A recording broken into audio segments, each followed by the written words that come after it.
9 o'clock. We're going to get started just a hair early. By the time I get done announcing, we'll be rocking and rolling. Jimmy, we're up and running, good to go. Okay, welcome everybody. Today is October 8th, 2024. We are here for our regularly scheduled Commissioners Court meeting for Karnes County. We are in our new fiscal year, wrapping up our last fiscal year, so that's what the bill cycle will be on this. We do have a quorum present. So let's stand for our prayer and pledge and get started. Lord, we come before you now and we thank you so much for this day. We thank you for the cooler mornings and the of rain coming. We ask that you keep Commissioner Dupnick in your prayers and all of those that we speak and we don't speak of that need your prayers. Lord, we ask that the actions that we take today and in our daily lives glorify you, Lord.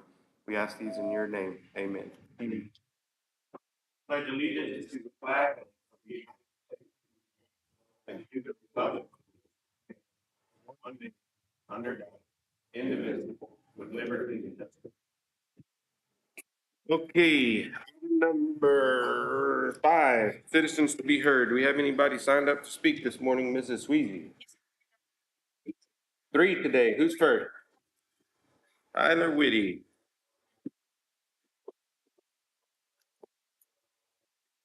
Morning, how are y'all? Good morning. Fine. Recently, I heard that significant federal funds were turned away from our county. And after looking into the issue myself, here's what I learned. A couple years ago, Karnes County Sheriff's Department applied for a grant to improve radio communications equipment in all county schools. Initially, the grant was denied due to the amount of money our county has. Then, around March 23, Congresswoman Monica De La Cruz requested $1 million in federal funds for the sheriff's office for the same purpose. Proof of this request is posted on her website, delacruz.house.gov/legislation/CPF_request 2024. Fast forward to August of this year, the Sheriff's Department asked the Commissioners Court to use money from the forfeiture funds account to purchase radio communications equipment. As it turns out, Congresswoman De La Cruz secured $250,000 of the requested $1 million for our county for this purpose. But when Congresswoman De La Cruz contacted the sheriff's office, someone in that office denied the $250,000. This was $250,000 that would have been put in an account used to improve the county radio system in the schools in our entire county. This would improve the safety of our children by providing emergency communications to first responders. I don't know the specific amount that was used out of the forfeiture funds, but it wasn't $1 million like was requested. Potentially, both the forfeiture funds and the federal funds could have been used. Rejecting $250,000 in federal funds was a great disservice to our county. It is unclear how someone in the sheriff's office had the authority to unilaterally deny these funds. As the elected leaders of our county, I encourage you to investigate the matter fully. There needs to be accountability for this decision to ensure it doesn't happen again. It is very concerning that Karnes County likely will no longer be considered when there is an opportunity to bring back federal taxpayer dollars to benefit the citizens of our county. Thank you. Thank you, Tyler. Thank you, Tyler.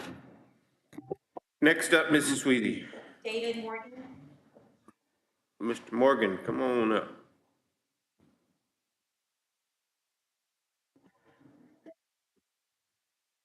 Good morning, Commissioner. Good morning. Good morning. What I want to talk about briefly is the election. We worked very hard out at Choate getting everything. We met with the election administrator and she pointed out the things that we needed to do so we could have our polling site. We worked very hard, spent money. The church did because the community center belongs to the church. You know, it's a Choate Baptist Community Center. We got everything done and then we're told we still can't have our polling place for this election. Now, I'm very concerned about our election because I'm seeing what's happening with these hurricanes. We could have a hurricane come in here in the next couple of weeks.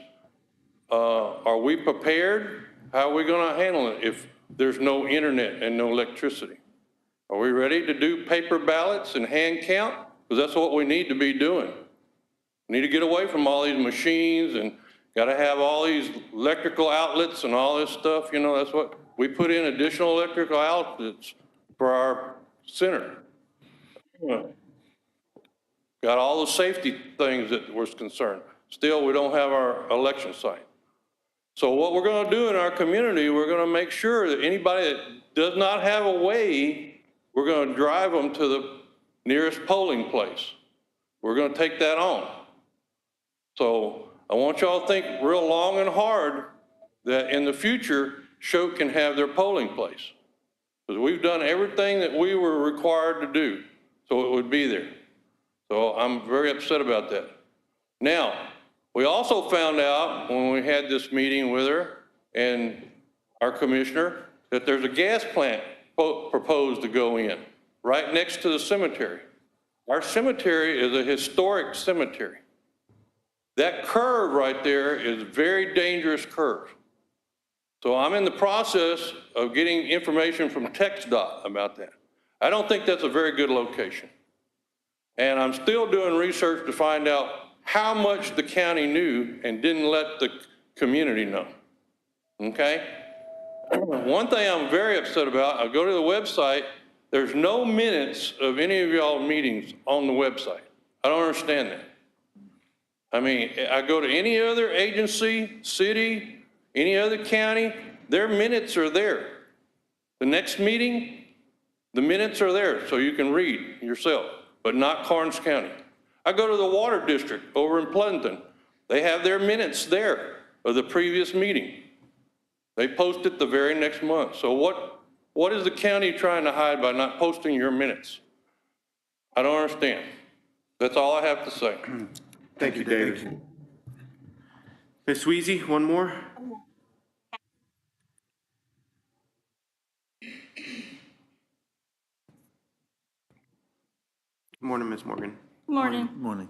I'm only here to speak to you about the Choate Cemetery site as being used as an election site or not being used as an election site. We have spent, the church has spent money. The men that are in charge of the building fund have spent a lot of time getting all the work done and getting everything done up to code as far as what the ladies told us at the meeting. And then they just came out and they said, no, we're not going to do it. It was, to me, it was a done deal that they weren't going to even consider it. They just wanted us to they wanted to keep us busy so they could just not consider us at all and just mark us off the list. The Baptist Center, Fellowship Center, has been used as an election office, an election voting center, as long as I can remember.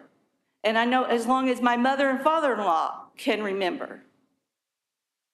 So it's been used for a very long time. And I know that there are people out there that can't get to the polling centers in Kennedy. But like my husband said, we're going to make an effort to make Choate communities' votes count.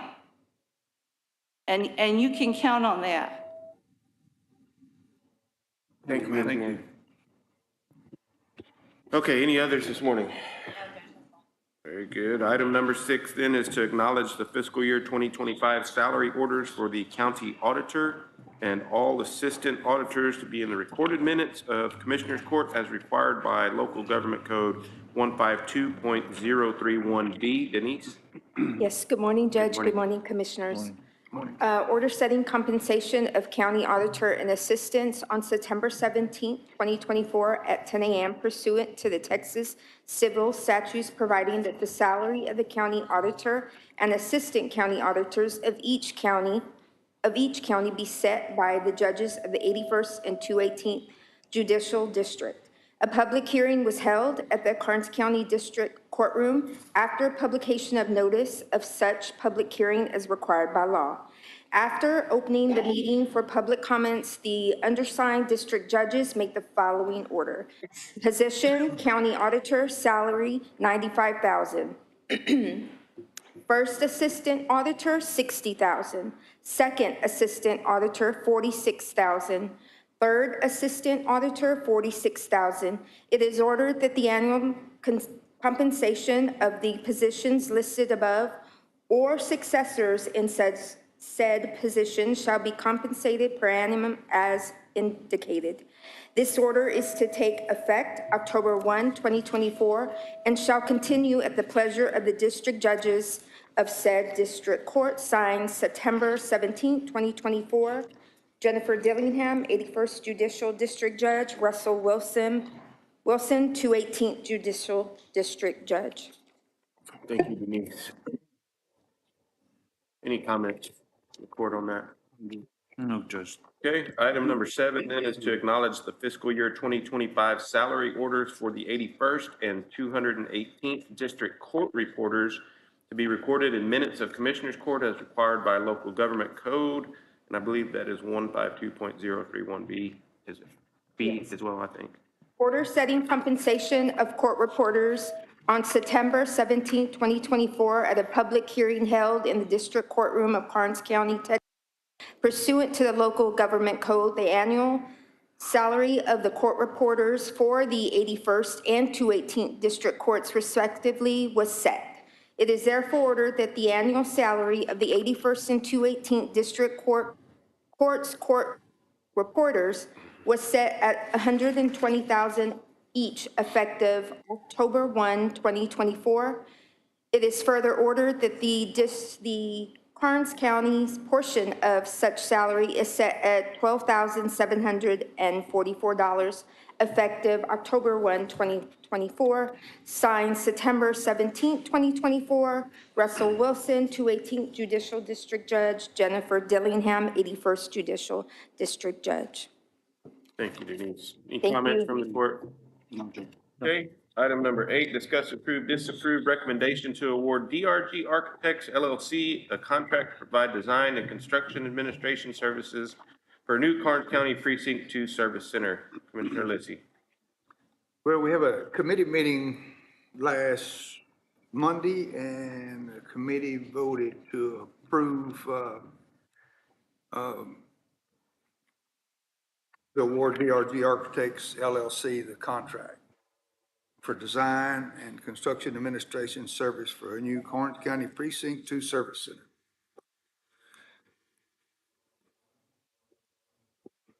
And I'll move that we approve item number 8 as presented. I'll second. Okay, we've got a motion and a second. All those in favor signify by raising your right hand. Anybody opposed? Motion carries.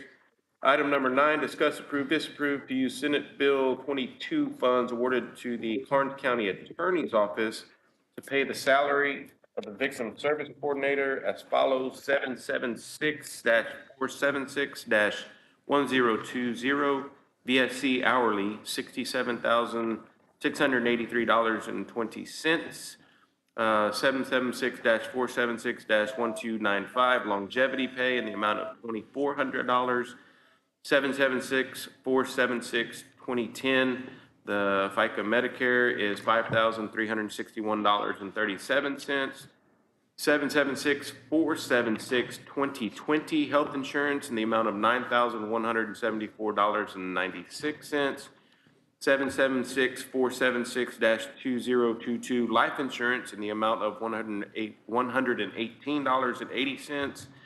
776-476-2030 is retirement of $7,828.29. And 776-476-2060 unemployment tax in the amount of $108.29. Ms. Tapia. Yes, good morning, Commissioners. This is basically just asking to use the SB 22 funds to fund a position that was previously funded by a grant. And we have to use those funds. If not, we have to return them. So this is just basically asking to use that grant to fund this position for our Victim Service Coordinator. Is the salary amount the same as it was before, or was there? I believe this is the new salary amounts that are in the budget. Okay. I got the numbers from Tom, so these Okay. are the new salary amounts. For those that are unaware, the Victim Service Coordinator is a position that we are required to have and we are not funded for from the state. It's an unfunded mandate. So whenever Ms. Tapia came to me with this, in the Senate Bill 22 funds that are available, I think it is a great idea and a great use of those funds. So overall, it's still taxpayers' money. It is just diluted throughout the United States instead of right out of Karnes County taxpayers' budget. So great idea with that. Judge, I'll make a motion to approve item 9 as presented. I'll second. All right, you don't want to read all those No, line sir. item numbers? Okay. Got a motion and a second. All those in favor signify by raising your right hand. Anybody opposed to it? Motion carries. Thank you. Thank you, Jennifer. Item number 10, discuss, approve, disapprove recommendation by the Karnes County Road and Bridge Engineer to award contracts for fiscal year 24 through 25 drainage maintenance and construction road improvement projects to SD Reyes. Wayne Giesler. Good morning, Court. These are, this award, this contract, this procurement is a better way to start out, is out there. It's, these are typically one-year term contracts that we have the option we have the option of extending on an annual basis. They are unit price contracts, and we can apply these unit prices to any number of projects. We received 3 bids on this particular project, on this particular procurement. One from SD Reyes, one from Dunn Services, one from CNC Construction. One of the CNC Construction did not submit a bid bond, and therefore we cannot consider their bid. We have to consider bid as unresponsive. Dunn Services did not submit on all items in the bid package.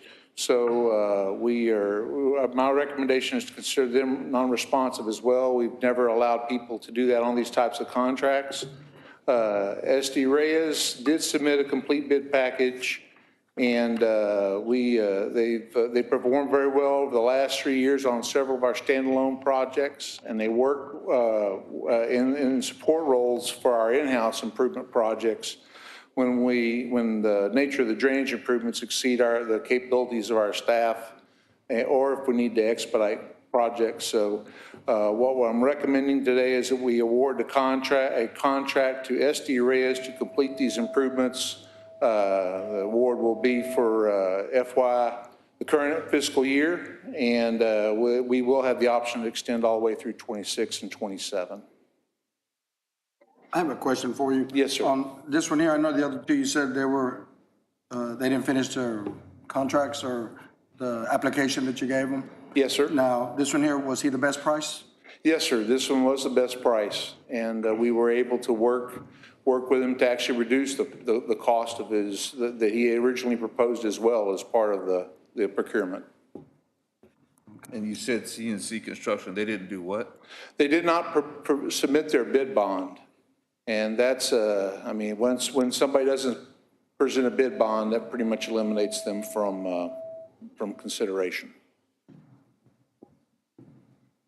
Has our county attorney reviewed these contracts? I mean, I know that any contract we enter into, whether it's with grant facilitator to GEO, does our county attorney go over these contracts and approve those? Yes, sir. Well, I'm sorry.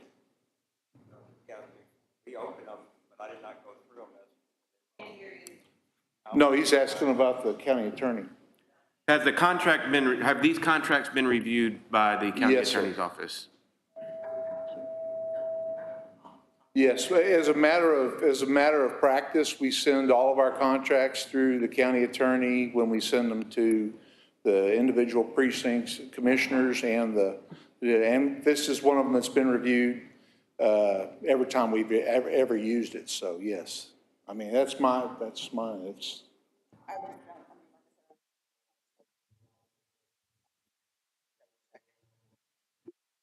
I mean, you're entering into a contract for potentially 3 years. I mean, like I said, the form of the contract hasn't changed over the last 5 years.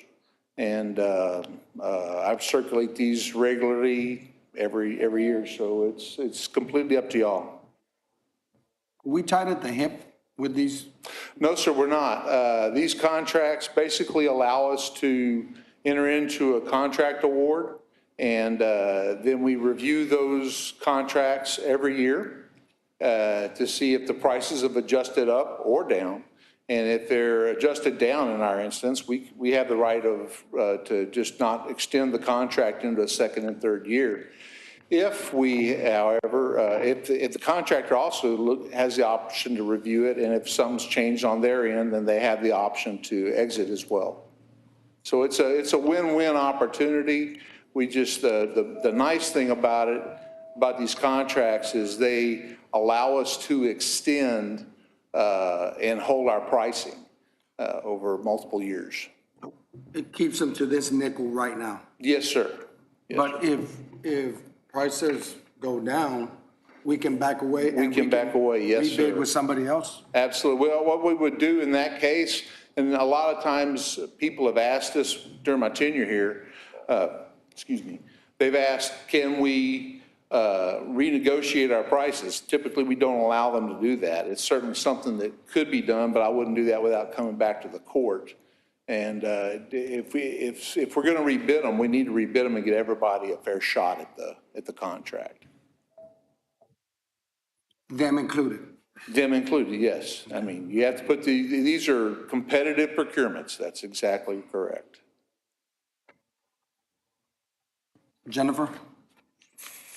Would you like, I mean, if we need to defer both this one and the next item so you can review it, Jennifer, that's fine.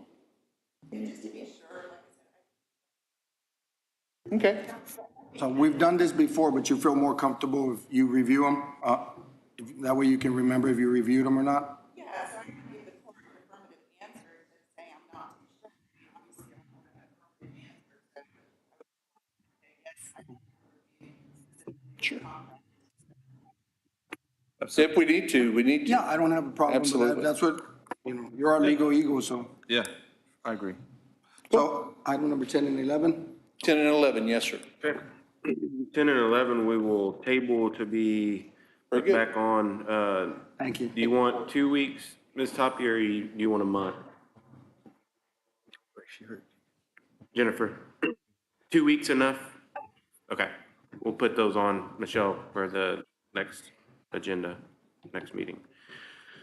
Item number 12 is to discuss, approve, disapprove adjustments/changes to employee handbook approved 11/8/2022 and updated on 1/10/2023.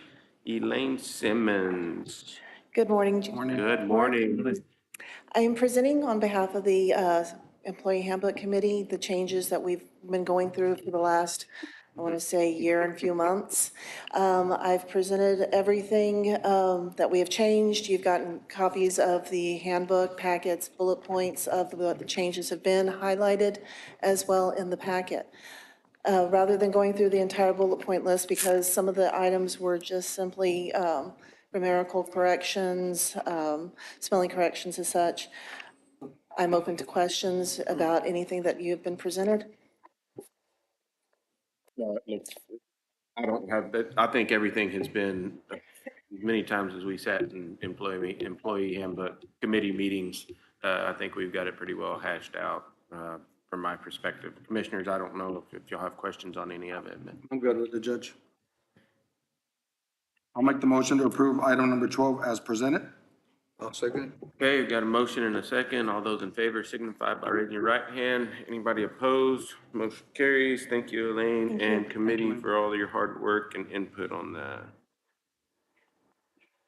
Item number 13 is our consent agenda. We will take action all in one motion to approve or disapprove these reports from our JP 1, 2, 3, 4, our IT department, our maintenance department, our sheriff's department, Constable Precinct 4, and our DMV, driver's license office.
Judge, I make a motion to approve the consent agenda as presented. Second?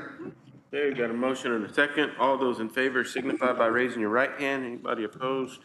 Motion carries. Item number 14 is to discuss any items from the consent agenda to be considered and acted upon. Commissioners? No, Judge. None? Item number 15 is to have updates from our commissioners. Precinct 1, obviously Commissioner Dupnick is still recovering in the hospital. I did speak with him last week, early last week. Just keep Shelby in your prayers. He needs them. Commissioner Precinct 2. First of all, I'd like to thank Commissioner Rosales and Geisler for covering for me while I've been out with my surgery. And while I was out, I've been in contact with the Road and Bridge Department every morning and on all the projects that we got going on in Precinct 2. And that's about it for right now. All right, Commissioner Rosales. On County Road 362, we started County Road 362. We're going to redo 362, but the constituents had a couple of issues with it, so I met with the judge, met with the engineer, and we're on hold on that one, but we will soon continue back to finish that one. County Road, I should have brought my glasses. County Road 290 is completed. 260, we're still in progress on that one. 302, County Road 302, we did a total patch-up job on that one, on that one, I'm sorry. And I met with the County Road engineer in person and over the phone various times and took care of the constituents whenever they did call and needed something. Thank you. Thank you. Commissioner Geisler. So our current projects for the Road and Bridges Department is, they're progressing as normally. We are still shredding as well. I did also speak with quite a few folks in the Showed area concerning the gas plant and elections. I've answered quite a few emails about that and had quite a few conversations. I did get a couple calls concerning a dumping on County Road 343 and 342. I did relay that to the sheriff, and they were investigating it, and then also the constable as well was out there checking in on that. That's all, Judge. Okay, item number 16, we have a report from our tax assessor collector. French. Good morning. How is everybody today? Tammy. Great. For September of 2024, for the current month to date on the county M&O, the total we collected was $22,173.66. For the current year to date, we collected $21,730,142.74 with 99.21% collected. Last year at this time, we had collected 99.49%, so we are down 0.28%. Part of the reason we are down is because of that omitted property that was found last month.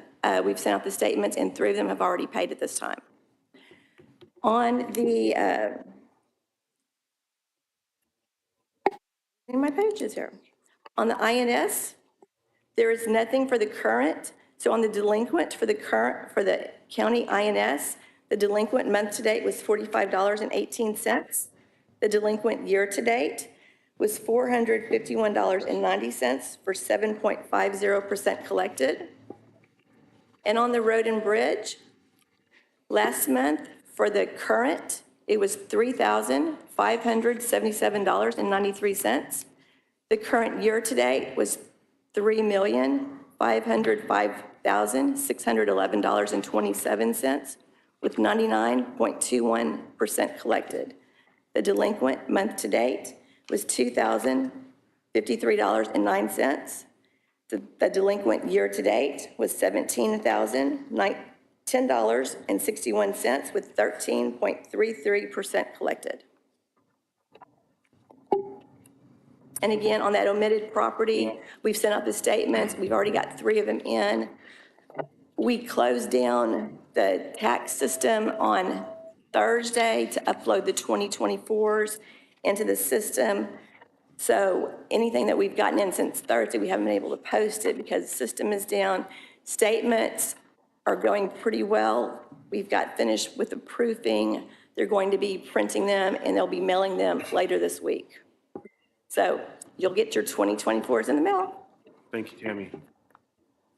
Okay, item number 17 is discuss/acknowledge any personnel changes. This is in all departments throughout the county. We do have 3 new hires. 2 of them are in Road and Bridge Department. We've got a maintenance tech 1 and an equipment operator, and the Runge Library picked up an assistant library clerk, so that's good. We did have 2 resignations, and obviously Bonnie was one of them. And Elaine's doing a great job in her absence. Thank you, Elaine. And then Brian Trevino in the Sheriff's Department was a jailer. No retirements. We are currently hiring for the Assistant County Attorney, the County Clerk, Deputy Clerk. No, not anymore, I don't think. I think we got one hired there. The Karnes Wilson Juvenile Probation Department needs a behavioral specialist, youth prevention specialist, case manager, and a ropes facilitator. So if you're interested in any juvenile work, contact Melissa or Brandy. We need sheriff patrol deputies and courthouse security. And this report is current as of October 1. So we had a couple of changes there. Item number 18 is payment of bills. All right, Court. Good morning. Morning.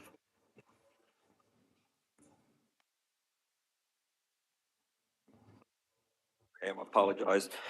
All right, Court, the total bills today is $1,184,185.87. The general fund portion is $323,923.54. Some of the larger items in the general fund is like we fund the juvenile portion with Wilson County. That was $96,800, which is a one-time, once-a-year contribution. And then we had to do a budget amendment for prisoner care at the end of the year because we knew we were going to get hit with a large invoice. So there was one large invoice for prisoner care for $39,776.22. So those are the large ticket items for the general fund. Road and Bridge, the total was $580,760. On Senate Bill 22, $141,664.89. That was the other half of the security upgrades for the jail. That was Senate Bill 22 money. That's labeled wrong for those. The department, yes, Judge. Y'all acknowledge that. It's in the right fund. It's just a title of the department. We're going to get that fixed.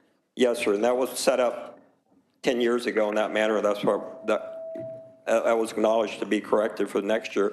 And then the last large amount was the rescue, American Plan Rescue Act, $118,701.06 was radios for EMS and the maintenance on them. What's our balance on the ARPA, American Rescue? I'd have to get back with you, Judge, on that, honestly. I think we have them, we have the funds designated, and we need to spend them by next year. Yes, sir, we got by the end of this, y'all just have to appropriate it for, by 12/31. I think we have that, I think we have that. And I believe you budgeted for that in 25.